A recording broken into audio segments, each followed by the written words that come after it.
Zee 24 तास एक पाऊल पुढे।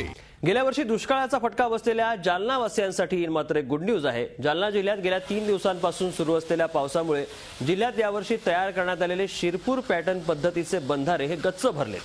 दुष्काळावर मात करण्यासाठी शिरपूर पॅटर्न कसा उपयोगी पडू शकतो हे झी मीडियाने सर्वप्रथम दाखवलं होतं। शिरपूर पॅटर्नचे प्रणेते सुरेश खानापूरकर यांची सविस्तर मुलाखत देखील आम्ही प्रसारित केली होती। झी मीडियाने राबवलेल्या याच अभियानापासून स्फूर्ती घेत जालना जिल्ह्यात शिरपूर पॅटर्नचे बंधारे बांधण्यात आले। त्याचा चांगला परिणाम दिसून येतोय। हे बंधारे आता गच्च भरले आहेत। पावसामुळे ओव्हरफ्लो झालेल्या रामतीर्थ बंधाऱ्याचा आढावा घेतलाय आमचे प्रतिनिधी नितेश महाजन यांनी।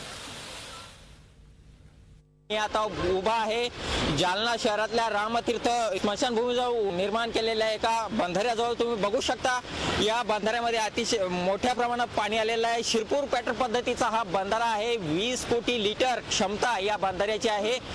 सततच्या पावसामुळे हा बंधारा अतिशय गच्च भरलेला आहे। तुम्ही बघू शकता अतिशय फुल हा बंधारा भरलेला आहे। अनेक ठिकाणी इथले तरुण पोहण्याचा आनंद या बंधाऱ्यामध्ये घेत आहेत। सातत्याने पाऊस पडत असल्यानं या बंधाऱ्याची क्षमता अतिशय गच्च क्षमतेने भरलेली आहे। 20 कोटी लिटर सध्या या बंधाऱ्यामध्ये पाणी आहे।